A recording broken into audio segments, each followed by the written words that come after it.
Aussi longtemps que l'herbe restera basse au pied de l'éléphant, même avec les meilleures intentions, la piétinera. Il appartient aux peuples et aux entités les plus faibles de créer des mécanismes conventionnels et ou non conventionnels pour se défendre et se préserver de l'oppression volontaire ou involontaire des forts. Voilà l'essentiel du message que nous apportons au peuple des États-Unis d'Afrique. En août 2009, lors d'une tournée au Congo, Mme Hillary Clinton encaisse cette question de la part d'un jeune étudiant congolais. Et là, je paraphrase. Si demain je devenais président du Congo, et si j'essayais d'être indépendant, suivre mes propres idées et œuvrer pour l'intérêt de mon peuple, serais-je assassiné par les Américains? La question faisait clairement référence au rôle de la CIA dans l'assassinat de Patrice Lumumba. La réponse d'Hillary ne comporta ni regret, ni excuse, ni promesse de changement. Ce qui ne nous aurait pas émis outre mesure, mais ça aurait été déjà quelque chose. Au contraire, elle affirma qu'elle ne pouvait rien changer à l'histoire. Ce qui n'est pas faux. Qu'il était préférable d'oublier cette page sombre et de regarder l'avenir. Ça, c'est moins vrai. 2 ans plus tard, les forces de l'OTAN bombardent la Libye et assassinent Kadhafi. Ceux qui oublient les pages sombres de leur histoire sont condamnés à les répéter. De quoi est-il question aujourd'hui? Aujourd'hui, nous allons parler de l'intérêt national. S'il y en a qui ne voient pas le rapport, patientez un peu, vous le verrez tout à l'heure. Mais avant tout, faisons le répertoire des forces en présence. Par ordre croissant d'importance ou de pouvoir létal, et retenez bien le mot pouvoir létal ici, nous avons le bas peuple, la basse armée, la bourgeoisie civile, la bourgeoisie militaire, le président, les nations, les forces et les institutions coloniales. Voici, dans toute relation, il ne faut jamais perdre de vue le rapport de force. C'est le facteur le plus important. En fait, à chaque fois que vous avez du mal à comprendre les comportements des gens dans une quelconque relation, employez-vous à élucider les rapports de force. Qui est plus fort que qui dépend de qui a peur de qui, et tout devient clair. L'homme ne fait rien d'illogique. C'est un être merveilleusement rationnel. Quel est donc le rapport de force ici? Eh bien, encore une fois, vous le connaissez déjà. Le bas peuple est soumis à la basse armée. La basse armée est soumise à la bourgeoisie civile. La bourgeoisie civile est soumise à la bourgeoisie militaire. La bourgeoisie militaire soumise au président et le président soumis aux forces coloniales. Dans des pays comme les nôtres, où le code pénal ou la constitution ne servent pratiquement à rien, les groupes faibles n'ont aucune voie de recours légale pour se défendre contre l'oppression des groupes forts. Les colons peuvent écraser nos présidents en toute impunité. Nos présidents peuvent écraser tous ceux qui sont en dessous d'eux en toute impunité, et ainsi de suite. Au bas de cette chaîne alimentaire se trouve un bas peuple qui n'espère même plus en un bonheur ici-bas. Maintenant que nous avons étalé les forces en présence et les rapports entre ces forces, nous pouvons à présent explorer ce grand concept qu'est l'intérêt national. Notez bien ceci, l'intérêt national n'existe pas. C'est une abstraction, c'est impalpable, immatériel, virtuel, c'est très difficile à cerner, ok? Ce qui est plus facile à identifier pour chacun de nous, c'est l'intérêt individuel. Et il n'y a aucune honte à l'admettre, les hommes sont avant tout motivés par l'intérêt individuel. Adam Smith, un éminent économiste, explique bien.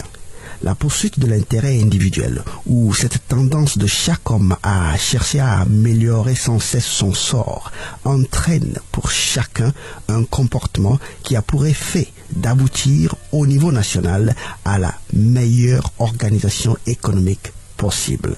C'est le fameux concept de la main invisible, un processus naturel par lequel la recherche par chacun de son intérêt personnel concourt à l'intérêt général. Exemple, au village, vous balayez votre cour et vos alentours. Votre voisin balaye sa cour et ses alentours. Le voisin du voisin balaye sa cour et ses alentours. À la fin de la journée, c'est tout le village qui est propre. Mais au départ, il n'a jamais été question de la propreté de l'ensemble du village. Seul l'intérêt individuel est réel, palpable. Il est donc irréaliste, très illusoire, hyper naïf d'espérer et même d'exiger que votre président, brusquement, pour la simple raison qu'il est devenu président, ne poursuive plus son intérêt individuel, mais qu'il poursuive seulement l'intérêt national. Votre président est comme vous. Il est avant tout un humain, un individu. Il est naturellement programmé pour d'abord veiller à son intérêt personnel, veiller sur son sort. C'est une réalité absolument humaine et immuable qu'il vaut mieux ne ni dénier ni dénoncer parce qu'elle est là pour rester. Il faut seulement apprendre à la guider, la manipuler, la contourner, créer des mécanismes. Chaque peuple doit s'arranger pour que l'intérêt individuel de son leader puisse coïncider avec l'intérêt général de la nation. En d'autres termes, dans votre poursuite de l'intérêt national, qui n'est d'ailleurs qu'un déguisement de votre intérêt individuel, n'oubliez jamais que votre leader, lui aussi, est avant tout motivé par son intérêt individuel. Si ça ne l'arrange pas, il ne le fera pas. Si vous satisfaire implique qu'il sera tué par l'Occident, il ne vous satisfera pas. Son nom, c'est Fournia Singé, c'est Ouattara, c'est Biya, c'est Bongo, c'est Nguesso, c'est pas Jésus-Christ. Il ne sera pas l'agneau à immoler pour le peuple. Non. Il a aussi droit à vivre. Depuis la grande collision des civilisations, chaque leader d'une nation pauvre qui a voulu servir les intérêts de son peuple a été tué par les nations riches. Nos leaders d'aujourd'hui le savent. Voilà pourquoi ils ont du mal à nous servir. Il y a un chantage ignominieux qui pèse sur leur tête comme une épée de Damoclès, prête à les trucider au moindre signe de nationalisme. Voilà pourquoi des gens normalement intelligents montent au pouvoir et on ne les reconnaît plus.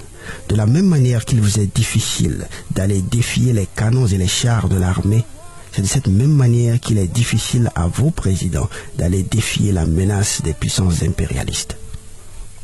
Dans ces conditions, comment est-ce que le président peut se faire respecter par les puissances coloniales? Comment est-ce que l'armée peut se faire respecter par le président? Comment est-ce que la bourgeoisie peut s'assurer du respect de l'armée? Et comment est-ce que le peuple, qui, dans l'état actuel des choses, est le maillon le plus faible de ce spectrum, peut se garantir le respect de toutes les autres forces? Par quel mécanisme conventionnel et non conventionnel l'herbe peut-elle éviter de se faire écraser par l'éléphant? Nous sommes 1 milliard d'Africains à vouloir le savoir. L'histoire nous l'enseigne et nous allons le partager dans les prochaines leçons. Mais d'ici là, faisons circuler cette vidéo ou même seulement la portion audio de cette vidéo. Faisons-la circuler sur Facebook, sur YouTube, sur WhatsApp. Pensons d'ailleurs à créer nos propres médias d'information. Faisons aussi circuler dans nos stations de radio locales. Nous devons explorer et exploiter tous les moyens pour contourner la balourdise de notre système éducatif et illuminer le peuple africain pour l'intérêt du peuple africain.